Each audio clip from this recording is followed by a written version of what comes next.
నీ క్రియలు మానుకో. యథార్థవంతమైన ఇచ్చినటువంటి ఆత్మ, పరిశుద్ధ ఆత్మతో నీవు నింపబడి యథార్థంగా బ్రతుకు, నీతిగా బ్రతుకు, నిజాయితీగా బ్రతుకు, తప్పులు లేకుండా బ్రతుకు. కొంచెంలోనైనా నీకు సమృద్ధి కూడా ఉండాల్సిన అవసరం లేదు, కొంచెంలోనైనా దేవుని భయం కలిగి బ్రతుకు. అంతకు మించిన ఇంకా మనకు ఆస్తి లేదని దేవుని వాక్యాలు మనకు తెలియపరుస్తూ ఉన్నాయి ప్రియులారా. చూడండి, సామెతల గ్రంథము కొన్ని మాటలు మనం అన్నీ మాటలన్నీ ఎరిగినటువంటి వాక్యాలే, తెలిసినటువంటి వాక్యాలే, కానీ మనము నెమరు వేసుకుంటే మనకు మంచిది, మన జీవితాలు మంచిదని మనము గమనించుకుంటున్నాము. చూడండి, సామెతల గ్రంథం 21:19 చూడండి, ఒక మాట దేవుడు రాయిస్తూ వచ్చినాడు. ప్రాణము విసికించు జగడగొండి దానితో కాపురము చేయుట కంటే అరణ్యము భూమిలో నివసించుట మేలు. కొంతమంది ఈ యొక్క ఆడవారంట చూడండి, ప్రాణాన్ని విసికిస్తూ ఉంటారంట. ఈ ప్రాణం విసిగించు జగడగొండి అంట దాని యొక్క పేరు. ప్రాణాన్ని విసిగించు జగడగొండి దానితో కాపురం చేయుట కంటే ఒక అడవిలోకి వెళ్ళి, ఒక అరణ్యంలోకి వెళ్ళి అక్కడ బ్రతికేది మేలు, ఆ యొక్క విషపూరితమైన జంతువులతో బ్రతికిన మేలు అని ఇక్కడ వ్రాయిస్తూ వచ్చినాడు. ఆడవారి గురించి వ్రాయిస్తూ వచ్చినాడు. ప్రాణాన్ని విసిగిస్తూ ఉంటారు. ఒక భర్త పనికి పోయి వచ్చినాక, లేదా ఒక ఆఫీసు పోయి వచ్చినాక వచ్చినా నుంచి ఇది తేలా అది తేలా, వచ్చినా నుంచి విసిగించే, ఒక మంచినీళ్ళు ఇచ్చి కొంచెంసేపు ప్రశాంతంగా ఉండబెట్టేది ఉండదు. అలాంటి వారితో, ఈ జగడగొండి దానితో సంసారం చేసేదానికంటే, కాపురం చేసేదానికంటే అరణ్య భూమిలోకి పోయి, ఒక అడవిలోకి పోయి, ఆ యొక్క క్రూర మగాలుండే ఆ అడవిలోకి పోయి నివసించేది మేలు అని వ్రాయిస్తూ వచ్చినాడు చూడండి దేవుడు. అలాగే 9వ వచనం కూడా, అదే దేవుడు 9వ వచనం చూసినట్లయితే ఇలాంటి మాట కాకనే రాసి ఉన్నారు. గయ్యాలితో పెద్ద ఇంట నుండుట కంటే మిద్దె మీద ఒక మూలన నివసించుట మేలు. ఒక గయ్యాలి వారితో ఒక పెద్ద ఇంట్లో ఉండేదానికంటే ఆ మేడ మీదకి ఎక్కి ఒక మూలన కూర్చుని అక్కడ ఉండేది మేలు. విశాలమైన ఇంట్లో ఈ గయ్యాలి దానితో సంసారం చేసేదానికంటే ఆ మేడ మీదకి ఏదో ఒక మూల బతికేది మేలు. అందుకే ప్రియులారా చూడండి, మన ఈ యొక్క గయ్యాలి తత్వము లేక ఈ యొక్క విసిగించే ఈ యొక్క ఆడవారిలో ఉండేటువంటి ఈ యొక్క విసిగించుట, గొనుగుట, నసుగుట, ఇలాంటి వారితో సంసారం చేస్తే చాలా కష్టమని ఇక్కడ సొలొమోను రాజు వీరి గురించి, ఈ జగడగొండి ఆడవారిని గురించి వ్రాయిస్తూ వచ్చినాడు. ఇలాగా ఉండొద్దు. చక్కగా దేవుని భయం కలిగి, దేవుని పరిశుద్ధాత్మను పొందుకొని ఆ ప్రార్థనలలో అణిగి మణిగి ఉండి మీ భర్తలకు లోబడి ఇలా ఉండమని దేవుని వాక్యం తెలియపరుచున్నది. ఆనాటి స్త్రీలంట వాళ్ళు పరిశుద్ధ అలంకారాలు కలిగి ఉండి భర్తలను గౌరవించి భయభక్తులు కలిగి ఉండేవారంట. ఆనాటి స్త్రీలు ఎవరు? శారమ్మ, రిబ్కా అమ్మ, వారు పరిశుద్ధ అలంకారములు ధరించుకున్నారంట. పరిశుద్ధ అలంకారములు, బంగారు ఆభరణాలు కాదు, పరిశుద్ధ అలంకారాలు, పరిశుద్ధతో కూడినటువంటి క్రియలు, పనులు, వారి నడవడిక, వారి ప్రవర్తన పరిశుద్ధతో కలిగి ఉన్నదంట. అలాంటి అలంకరణ మీకు మంచిది. ఇలాంటి గయ్యాలిగా, ఇలాంటి విసిగించి నసుగుట, గొనుగుట వీళ్ళతో చేసేదానికంటే అడవిలో ఉండేది మేలు, లేక మిద్దె మీద ఎక్కి అక్కడ ఉండేది మేలని తెలియపరుస్తున్నారు. ఎందుకు ఈ మాటను మనం జ్ఞాపకం చేసుకుంటున్నామంటే, మనము దేవుని భయము కలిగి ఉండాలి. ప్రతి ఒక్కరూ కూడా, ఆడవారు కానీ మగవారు కానీ దేవుని భయం కలిగి ఉండి ప్రార్థనలతో, పరిశుద్ధ అలంకారములకు, దేవుని పరిశుద్ధాత్మ సంబంధమైన ఆలోచనలతో మనము లోకంలో బ్రతికినట్లయితే మనకు మంచిది ప్రియులారా. అది ధన్యత, అది దీవెన. స్త్రీకి ఆ శిరస్సు ఎవరు? పురుషుడు. శిరస్సైన పురుషునికి నీవు లోబడాలి, తగ్గింపబడాలి, యథార్థంగా ఉండాలి, ప్రార్థనలో ఉండాలి, భయభక్తులు కలిగి ఉండాలి, చాలా తగ్గింపు జీవితం కలిగి ఉండాలి. అలాగే పురుషులు కూడా వారిని ప్రేమించాలి, గౌరవించాలి. దూషింపకూడదు భార్యను సైతం. క్రియలు సరిగా ఉంటే దూషింపబడకుండా ఉంటారు, ఇట మగవారు కానీ ఆడవారు కానీ ప్రియ. కనుక మనము దూషించే వారిగా కాకుండా దేవుని ఆలోచన ప్రకారంగా ఆయన పరిశుద్ధ అలంకారములు ధరించుకొని ఆనాటి పితరులైనటువంటి స్త్రీలు ఎంత చక్కగా ఉన్నారో దేవుని వాక్యం మనకు తెలియపరుస్తూ ఉన్నారు. ఆనాటి స్త్రీల వలె, ఆ పరిశుద్ధ అలంకారాలు ధరించుకున్న స్త్రీల వలె ఈనాటి గయ్యాలు లేకుండా ఉంటే ఎంత బాగుంటుంది, సంసారాలు ఎంత చక్కగా ఉంటాయి, ఎంత అన్యోన్యతగా ఉంటుంది, ఎంత ఆ సంసారంలో శాంతి సమాధానాలు ఉంటాయి, పరిశుద్ధాత్మ దేవుడు సహాయం చేస్తాడు, ఎన్నో లాభాలు ఉంటాయి తగ్గింపు జీవితంలో. ప్రియుల తగ్గింపు జీవితంలో చాలా లాభాలు ఉంటాయి. ఆ యొక్క తగ్గింపు జీవితమే యేసుక్రీస్తు ప్రభువారు ఈ యొక్క 2000 సంవత్సరాల కిందట ఎంతో తగ్గింపు జీవితాన్ని మనకు చూపించి కనబరిచి అలాగానే ఉండండి అని మనకు బుద్ధి నేర్పిస్తూ పోయినాడు. ప్రియుల చివరిగా చూడండి, 2 మాటలు చూసుకొని ముగించుకుందాము.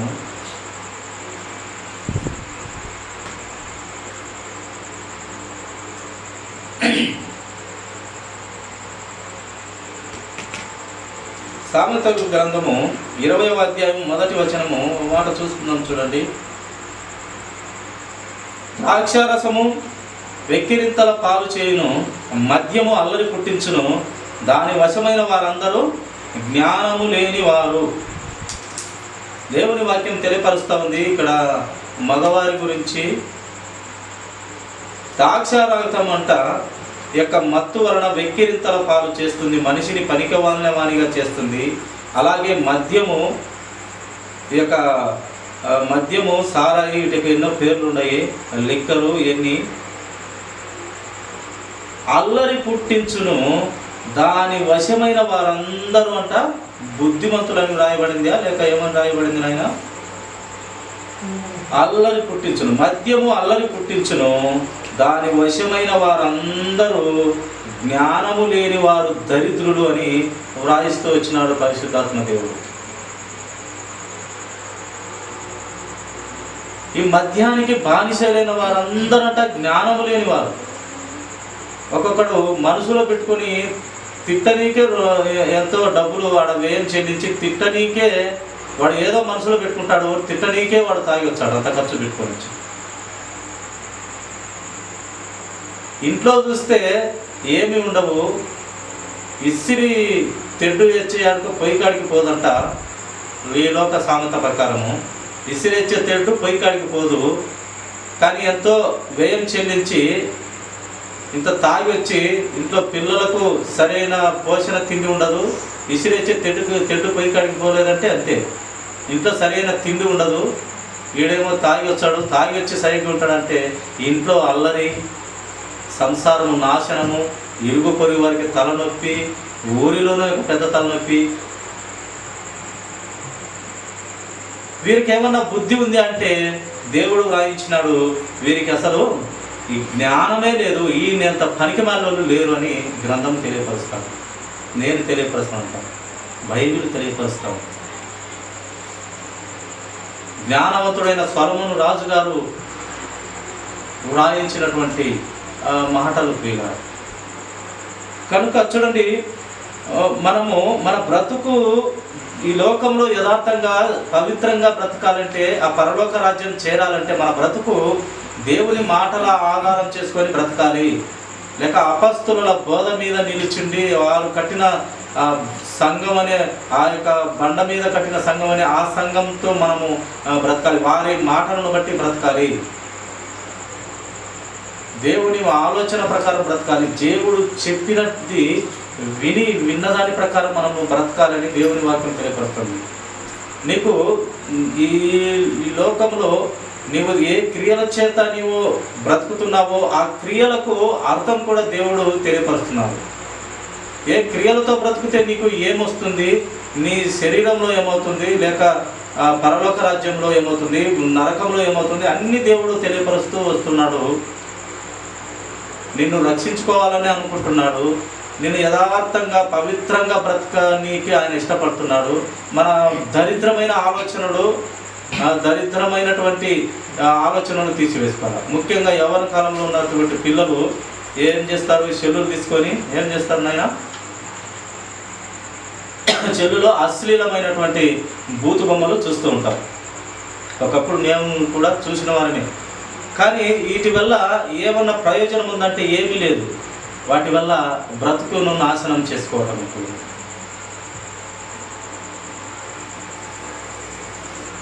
యవ్వనస్తులు చాలామంది నాశనం అయిపోతున్నారు, పనికిమాలిన వారిగా తయారవుతున్నారు. ఇప్పుడు చిన్న చిన్న పిల్లల మీద రేపులు అంటే, అత్యాచారాలంటే, చంపి ఇక్కడ వేయడము అక్కడ వేయడము, ఎంతోమంది చిన్నపిల్లలు చచ్చిపోతున్నారంటే ఈ చెల్లులలో అశ్లీలత చూసే దరిద్రమైన ఈ యవ్వన పిల్లల వల్లే ఈ కాలము ఆ ఆడపిల్లలు కరువైపోతున్నారు, కనుమరుగైపోతున్నారు. ఇలాంటి పనికి మాలిన దరిద్రపు కొట్టు ఆలోచనలన్నీ వద్దు, మానుకోమని పరిశుద్ధాత్మ దేవుడు తెలియపరుస్తూ ఉంటాడు. ఆయన సేవకుల ద్వారా, ఆయన సువార్థికుల ద్వారా, ఆయన దైవజనుల ద్వారా, ఆయన దాసుల ద్వారా ప్రపంచవ్యాప్తంగా దేవుని గ్రంథంలో వ్రాయించినటువంటి సత్యాలు తెలియపరుస్తూ ఉంటారు. విషయం అయితే తెలుపుతూ ఉంటారు, క్రమంగా బ్రతకమని చెప్తూ ఉంటారు. కానీ క్రమమైన స్థితిలోకి రాలేకపోతున్నారు. అవునయ్యా, మొట్టి అయిన తర్వాత నీవు ఏమి దేవుని పని చేస్తావు? యవ్వన కాలంలో చేస్తే నువ్వు బలవంతంగా ఉంటావు, బలం పుంజుకొని ఉంటావు. ఏ పనైనా సమర్థవంతంగా దేవుని పని శక్తి లోపం లేకుండా చేయగలవు. కట్టబట్టుకొని నీవు ఏమి చేయగలవు? యవ్వన బిడ్డలారా, చాలా ఆలోచన చేయండి. యథార్థతలో బ్రతకండి, నిండు నూరేలు బ్రతకండి, దేవుని కోసం బ్రతకండి, దేవుని చిత్తంలో బ్రతకండి, దేవుని ఆజ్ఞల ప్రకారం బ్రతకండి అని దేవుని ఆలోచనలు దేవుడు తెలియపరుస్తూనే ఉన్నాడు, బుద్ధి చెప్తూనే ఉన్నాడు, గద్దిస్తూనే ఉన్నాడు, వివరిస్తూనే ఉన్నాడు. ఎవరి ద్వారా? ఆయన దాసుల ద్వారా, ఆయన శిష్యుల ద్వారా, ఆయన సైనికుల ద్వారా, ఆయన ప్రవక్తల ద్వారా, ఆయన దైవ దాసుల ద్వారా, ఆయన జ్ఞానం అంతో ఇంతో తెలుసుకున్న వారి బిడ్డల ద్వారా దేవుడు ఎప్పటికప్పుడు దేవుడు పరిశుద్ధాత్మ ద్వారా ఏదో ఒక విషయాన్ని, మంచి విషయాన్ని లోకానికి తెలియపరుస్తూనే ఉంటారు. తెలియపరుస్తున్న తర్వాత మనకు పరిశుద్ధాత్మ దేవుని ఆలోచన గుర్తించి బ్రతుకు మార్చుకొని పరలోకముకు వెళ్ళటం ముఖ్యమా? ఈ పాపపు లోకములోని ఈ యొక్క దరిద్రమైన పనికిమాలిన బ్రతుకులోనే ఉండి నరకానికి వెళుదామని ఆలోచన చేయాలి. నిజంగా దేవుడు నీవు ఆయన ఆలోచనలకు, ఆయన వైపుకు ఎప్పుడు తిరిగితే ఆయన సంతోషించే దేవుడుగా ఉన్నాడు. ఒక్క పాపి మార్పు కలిగి, మారు మనసు కలిగి పాప క్షమాపణ నిమిత్తము బాప్తీసం తీసుకుంటాడో పరలోక రాజ్యంలో నాకు అంత సంతోషము దేవదూతలు ఎదట అని దేవుడు సాక్ష్యమిస్తూ ఉన్నాడు. ఒక్క పాపి మారితే ఎంత లోకంలో కూడా ఎంత మేలు. వాడు బ్రతికిన జీవితం అంతా యథార్థంగా బ్రతుకుతుంటే ఎంత మంచిది, ఆ యొక్క ఊరిలో మంచిది, ఆ యొక్క కుటుంబంలో మంచిది, ఆ యొక్క రక్త సంబంధికులలో మంచిది, స్నేహితులలో మంచిది, అందరికీ మంచిది. యథార్థత తప్పితే కుటుంబంలో వేస్తే, ఊరిలో వేస్తే, వాని బ్రతుకు వేస్తే, వాడు పోయేది నరకానికే. అన్నీ దరిద్రమైన పరిస్థితులు ప్రియుల. కనుక ప్రియ సహోదరి సహోదరుల, నా జీవితాలలో మన యొక్క పొరపాట్లు ఎవరు లేరు, బుద్ధిమంతులు లేరు, ఎవరు లేరు, నీతిమంతులు లేరు, ఒక్కడును లేడు అని దేవుని వాక్యం చెప్పినట్టు ఎవరము కూడా బుద్ధిమంతులు లేము, నీతిమంతులు లేము. అందరం ఏ భేదం లేదు, అందరం పాపము చేసినటువంటి వారమే, పనికి వాళ్ళ వంటి వారమే, చాలా చాలా పనికి వాళ్ళ వారము, బుద్ధిహీనులము, బలహీనులము. కానీ దేవుని కృప ద్వారా ఆయన రక్తంతో వెళ్ళ పెట్టలేని రక్తంతో పిలుస్తున్నాడు. రక్షణలోకి రమ్మని, పరలోకానికి రమ్మని నీవు ఆలోచన చేసుకొని ప్రభువు ఆలోచన ప్రకారము పరలోకానికి వచ్చుటకు నీకు ఆలోచన ఉంటే ఆ యథార్థవంతుల లో నీవు కూడా ఒకరిగా ఉండాలనిపిస్తే, ఆ యొక్క పరిశుద్ధులలో నీవు కూడా ఒకరిగా ఉండాలంటే, ఒక ఏబు గారిని మనం చూడొస్తూ, ఒక ఎస్తేరును, ఒక రూతును, ఒక ఫీబేని, ఎంతమంది భక్తులు, అబ్రహాము, మోసే, యేసుకు, ఎంత గొప్ప గొప్ప భక్తులు ఉన్నారు. పౌలు గారు, చాలా గొప్ప గొప్ప విలువైన పరిశుద్ధతతో బతికినటువంటి భక్తులు పరలోక రాజ్యంలో కాదు ఇంకా మా బ్రతుకును సరి చేసుకునేదానికి. చూసినంతసేపు చూస్తాడు. మన బ్రతుకులలో ఆయన కొంచెం కన్నెర్ర చేస్తే మనము నడవలేకుండా మంచామ కట్టిపోతాం, మంచానికి గతి అవుతాం. ఇంకా మన పరిచర్యలు చేసేవారు కూడా లేకుండా పోతారు. చాలా రోత బ్రతుకు అయిపోతుంది మనకు. కనుక ప్రియ దేవుని పిల్లలారా, దేవుని సంగమా, దేవుని ఆలోచన వింటున్నటువంటి పిల్లలారా, ఆయన రక్తంలో కడగబడినటువంటి పరిశుద్ధులైన యథార్థవంతులైన పిల్లలారా, ఆయన నోటి మాటల వలన మనము బ్రతికినట్లయితే మనకు నిత్య జీవము ప్రియులారా. చూడండి, మరి యొక్క మాట మనము ధ్యానించుకుందాము.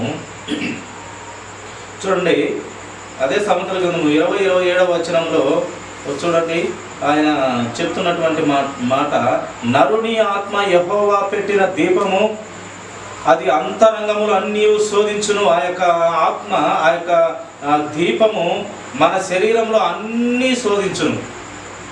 యెహోవా వాక్యము రెండంచుల ఖడ్గమై అది మన శరీరంలో ఎముకల మూలుగులే కూడా దూర్చు, అది అంత శోధింపగలదు దేవుని వాక్యం. అలాగే ఆయన ఆత్మ కూడా అంత శోధిస్తుందంట ప్రియుల. కనుక ఆయన పెట్టిన దీపానికి ఒక అర్థం ఉండులాగున, నా అంశతో పుట్టిన, నా రూపంతో, నా పోలికతో పుట్టిన మనుషులారా, మీరు పాపం చేసినారు, అయినప్పటికీ నేను నా రక్తంతో కాపాడుకుంటున్నాను. కాపాడుకున్న తర్వాత అయినా నా యొక్క విధిలో, నా యొక్క మాటలలో, నా యొక్క ఆలోచనలలో, నా యొక్క శాసనాలలో, నా యొక్క కట్టడలలో, నా యొక్క విధులలో మీరు బ్రతికినట్లయితే మీకు నిత్య జీవము, యుగ యుగాల జీవితము నా దగ్గర ఉన్నది. నిత్య నరకాగ్నికందు దేవుని సంగమా, దేవుని పిల్లలారా, చేరవచ్చినటువంటి అందరికీ హృదయపూర్వక నిండు వందనాలు. గ్రంథంలో నుండి కొన్ని మాటలకు మనము ఈ యొక్క దినము తండ్రి ఆలోచన మాటలు మనం ధ్యానించుకుందామండి. సామెతల గ్రంథము 19వ అధ్యాయం 21వ వచనము చదువుతాను, గమనించగలరు. నరుని హృదయములో ఆలోచనలు అనేకములుగా పుట్టును, యెహోవా యొక్క తీర్మానమే స్థిరము. నరుని యొక్క ఆలోచనలు హృదయములో అనేకములుగా పుట్టును. ఎన్నో మన కనుక ఆలోచనలు అయితే ఎన్నో విధాలుగా పుడతాయి, కానీ వాక్య ప్రకారముగా దేవుని నోట నుండి వచ్చినటువంటి ఆజ్ఞల ప్రకారంగా ఆ యొక్క ఆలోచనలు ఉండుట అది స్థిరము. దేవునికి లోబడి ఉండుట అది స్థిరమైన ఆలోచన. ఇంకా అన్నీ కూడా ఈ లోక సంబంధమైనటువంటి శరీరాశ, నేత్రాశ, జీవకుటుంబమైనటువంటి సంబంధమైనటువంటివిగా మనకు పుడతాయి, కానీ దేవుని ఆలోచన చొప్పున మన హృదయాలలో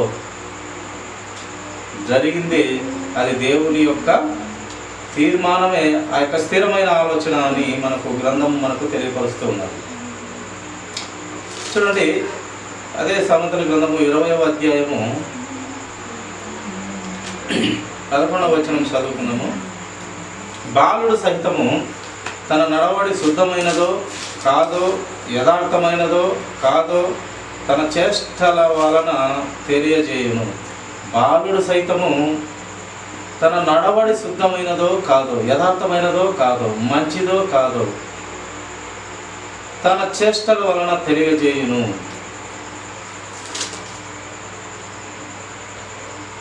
కనుక ప్రియులారా, అతని క్రియలను బట్టి, ఒక బాలుడు అతడు చేసే క్రియలను బట్టి ఇది సత్యమైనదిగా నడుస్తున్నాడా లేక అసత్యంలో ఉన్నాడా, శుద్ధమైనదిగా ఉన్నదా లేక అశుద్ధంగా ఉన్నదా, అతని నడవడి, అతని ప్రవర్తన, అతని మాట తీరు, ఆ యొక్క ప్రవర్తన యథార్థంగా ఉన్నదా లేక యథార్థత తప్పినట్టున్నదా అని అతని క్రియలు చూడగా మనకు బోధపడుస్తుంది, మనకు అతని చేష్టల వలన మనకు తెలియపరుస్తుంది అని మనకు లేఖనములో దేవుడు రాయిస్తూ వచ్చినాడు.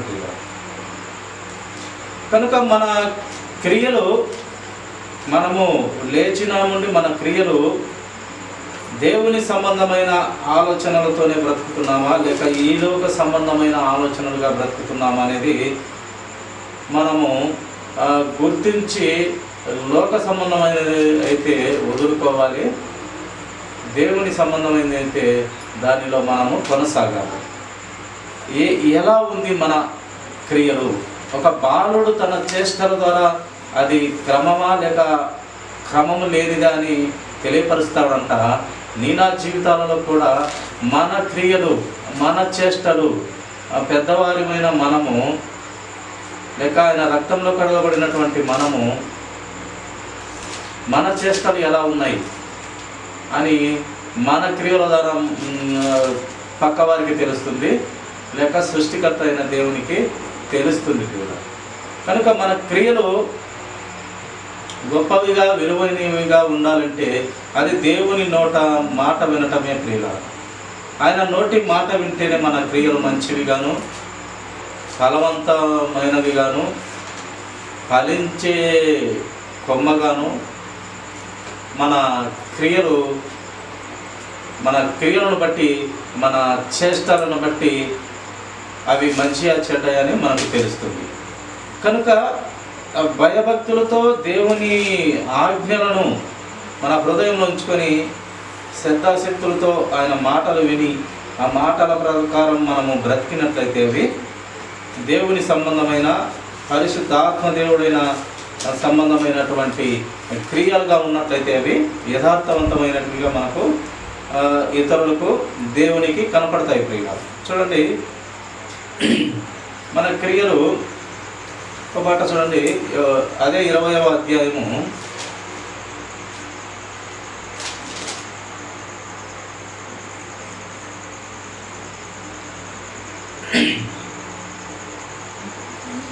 20వ వచనము చూస్తాము.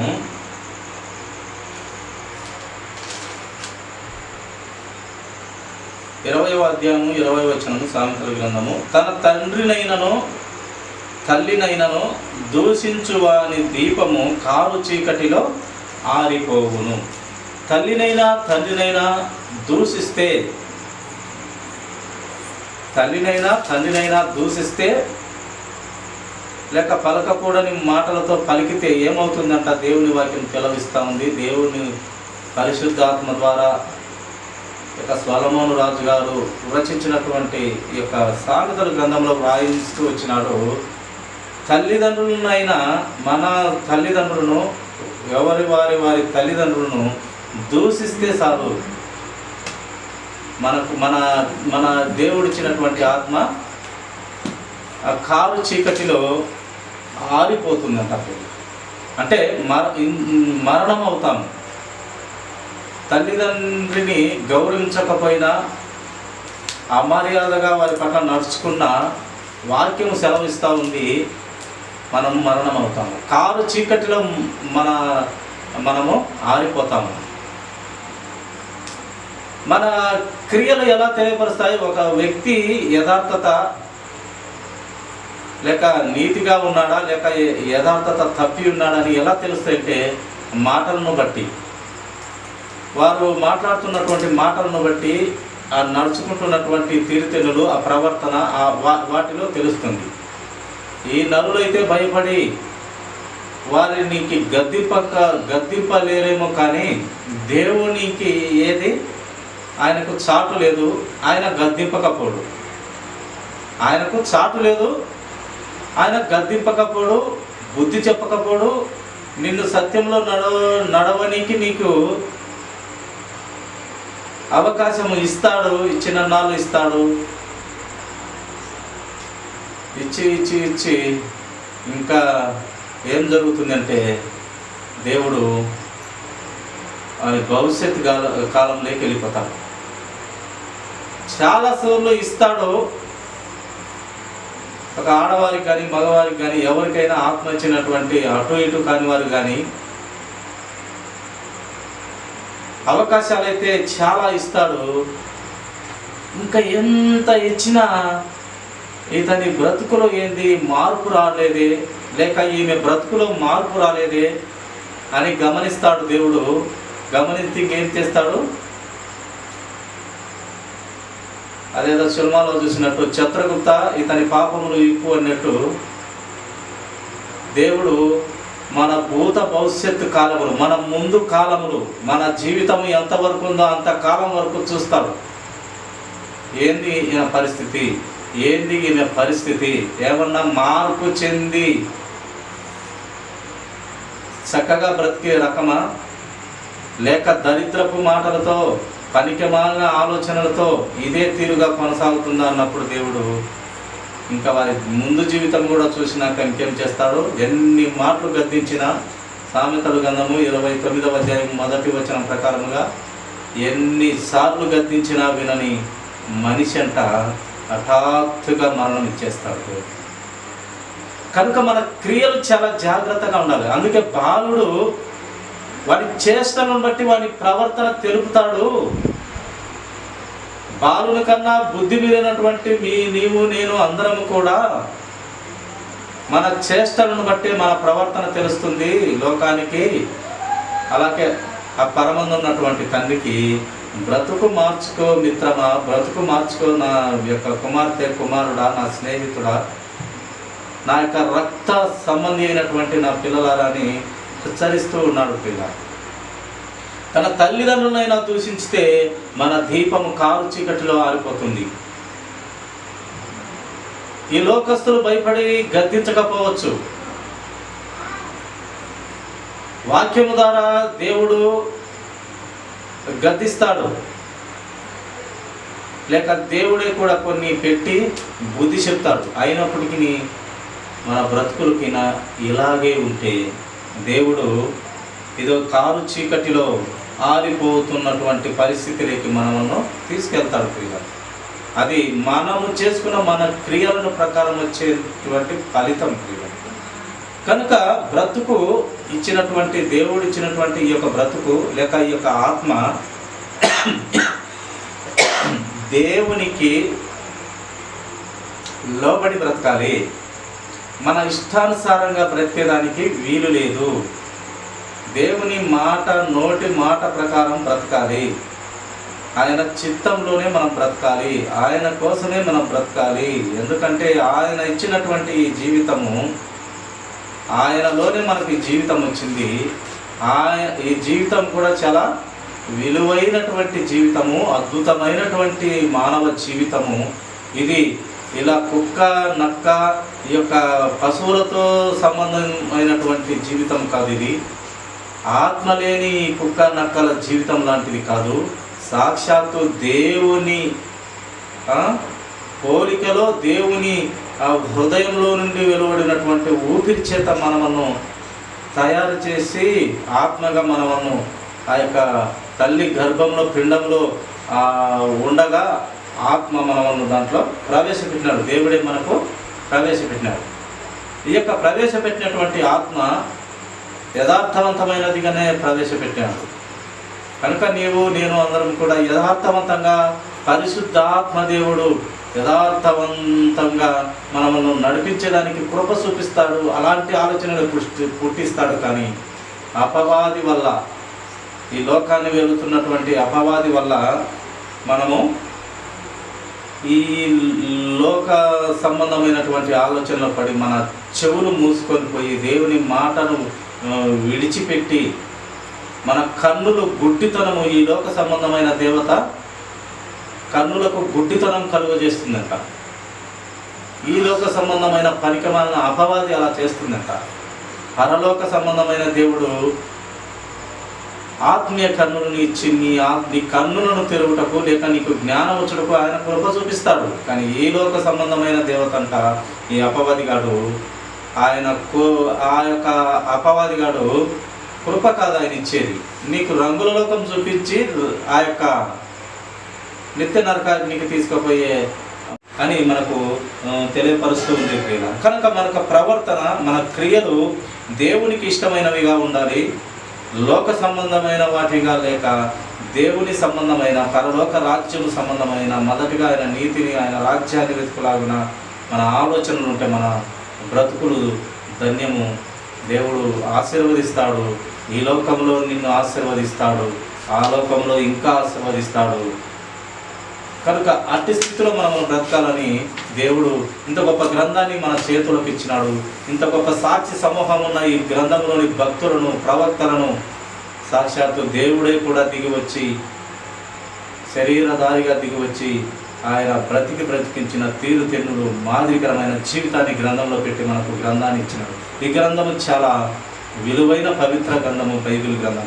కనుక అట్టిదైన పవిత్ర గ్రంథ ప్రకారం మనము నడుచుకున్నట్లయితే, ఈ గ్రంథంలో విషయాలు పాటించుకున్నట్లయితే మన జీవితాలు వ్యర్థము, మనకు శాపం వస్తుంది. ఆయన మాట వినకుంటే మనకు ఉగ్రతే కానీ ఉగ్రతే వస్తుంది, శాపమే వస్తుంది. ఈ శాపము ఉగ్రత తప్పించుకోవాలంటే ఏం చేయాలి? మనము గ్రంథంలో ఉన్నటువంటి ఆ యొక్క అమూల్యమైనటువంటి వాక్యము వినాలి, ఆయన నోటి మాటలు వినాలి, ఆయన నోటి నుండి జాలువారినటువంటి జీవపు మాటలు వినాలి. ఆ విన్నదాని ప్రకారం మన బ్రతుకులు ఉండాలి, ఆ నడవడిక అలా ఉండాలి, నీ ప్రవర్తన జాగ్రత్తగా ఉండాలి. నీవు ఎవరివి? నీవు దేవుని యథార్థ హృదయంలో నుంచి వచ్చినటువంటి ఆత్మవు.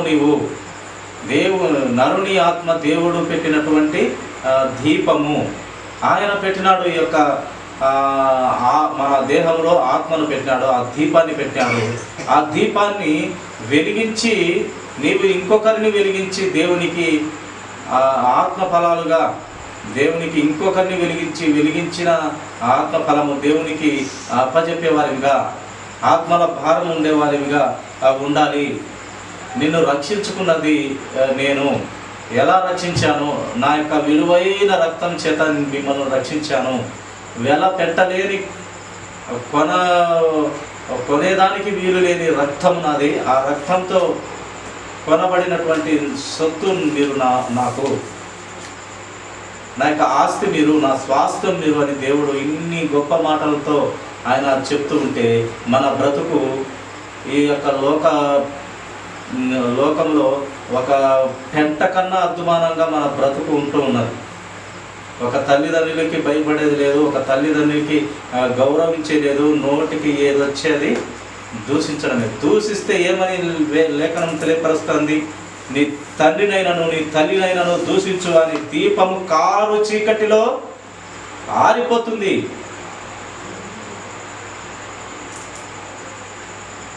నీ తల్లిదండ్రిని దూషిస్తూ ఉంటే, నీ తల్లిదండ్రిని నువ్వు సరిగ్గా చూడకుంటే, గౌరవించకపోతే, ఇంకా నీ ఇరుగు పొరుగు వారిని, ఈ యొక్క దేశంలో బ్రతుకుతున్న ప్రతి ఒక్కరిని నువ్వేం ప్రేమిస్తావు? ఇంకా నన్ను ఏమి ప్రేమిస్తావు? దేవుడునైనా నన్ను ఏం ప్రేమిస్తావు? నీ రక్తంలోనే పుట్టిన నీ వారినే, నీ యొక్క రక్త సంబంధికుల్ని నువ్వు ప్రేమించలేదంటే ఇంకా నన్ను ఏమి ప్రేమిస్తావు? లోకాన్ని ఏమి ప్రేమిస్తావు? సహోదర ప్రేమ ఎలా కలిగి ఉంటావు నీవు అని దేవుని మాటలు ఎన్నో గ్రంథంలో వ్రాయించినాడు. బుద్ధి కలిగిన మాటలు ఎన్నో మన కోసము, మనం బాగుపడాలని, మనము నిత్యత్వంలో ఉండాలని, ఆ పరలోక రాజ్యంలో ఉండాలని ఆయన విలువైన రక్తంతో కొని ఎన్నో బుద్ధి మాటలు చెప్తూ ఉంటే మనం ఏం చేస్తూ ఉన్నాము? ఏ లోక సంబంధమైన ఆలోచనలతో, డబ్బు విషయమే కానీ, ఈ లోక సంబంధమైన ఆస్తులే కానీ, భూములే కానీ, ఇల్లు కానీ, వాకిలి కానీ, కొడుకు కుమారుడు, ఈ ప్రేమలతో సచ్చి బతుకుతున్నాము. కానీ సృష్టికర్త అయిన దేవుడు ఒకడున్నాడు. ఆయన మాట చాలా శక్తివంతమైనది. ఆయన కోసం బ్రతుకుదాము, ఆయన చిత్తంలో బ్రతుకుదాము, ప్రార్థనలో గలుపుదాము, ప్రార్థన నేర్చుకుందాము, సర్వ సృష్టిని నడుపుతున్న దేవుని ఒక భారీ గుర్తు చేసుకుందాము. ఒక పారి ఆకాశం వైపు చూస్తే ఆయన అర్థమవుతాడు. సూర్య చంద్రులను చూస్తే దేవుడు అర్థమవుతాడు. ఆశ్చర్యమవుతుంది, ఏ ఆధారం లేకుండా ఇన్ని కోట్ల నక్షత్రాలు ఎలా అక్కడ నిలబడి ఉన్నవి, సూర్య చంద్రుడు ఒకే కక్షలో ఏ యొక్క రిమార్కు లేకుండా ఇన్ని కోట్ల సంవత్సరాల నుంచి ఎంత చక్కగా వాటి కక్షల్లో తిరుగుతూ వాటి కాలాల్ని వాటి పనిని సక్రమంగా చేయగలుగుతున్నాయి అంటే ఇవన్నీ ఎలాగ జరుగుతున్నాయి? ఇవన్నీ సృష్టికర్త అయిన దేవుని నోటి మాట వలన కలిగినవి. ఆయన చెప్పిన ప్రకారంగా నడుచుకొని అవి చక్కగా ఆత్మ వాటికి లేనప్పటికీ చక్కగా ఆ పంచభూతాలు దేవుని మాట విని బ్రతుకుతున్నాయి. నీకు ఆత్మ ఇచ్చి, ఆయన స్వరూపం ఇచ్చి, ఆయన రక్తం ఇచ్చి నిన్ను కాపాడుకుంటే, నిన్ను ఆ నిత్యరాజ్యం రావాలని ఆలోచన కలిగి ఉంటే, నీవు మాత్రము ఈ లోకపు జీవకుటుంబపు మాటలతో, ఈ నేత్రాశతో, ఈ శరీరాశతో, ఈ వ్యభిచారంతో, మోసంతో, దొంగతనంతో మనము సచ్చి పడిపో ఉన్నాము ఈ లోకంలో. కానీ దేవుని ప్రేమను తెలుసుకోవాలి ప్రియులారా. ఆయన యేసుక్రీస్తు ప్రభువారు ఆయన తప్పు చేసిన వారిని, తప్పు దిద్దుకోవాలనుకున్న వారిని నిజంగా దేవుడు ఎప్పుడు రక్షించాలనే ఉన్నాడు. ఆయన ఎన్ని టైము, ఏ క్షణంలో అయినా సరే మార్పు కలిగితే నిన్ను రక్షించడానికి ఆయన సిద్ధ మనసు కలిగి ఉన్నాడట. మార్పు కలగాలి, తప్పును అసహించుకోవాలి, చేసేటువంటి చెడ్డ కార్యాలు, క్రియలు దేవుడు లేడు, ఆయన ఎప్పుడు చూస్తున్నాలే, నేను ఆరోగ్యంగా ఉన్నాను, నేను అన్నీ చేస్తాను అని అనుకోనకూడదు ప్రియులా. ఆయన చూస్తూ ఉంటాడు. ఆయన బ్రతుకులలో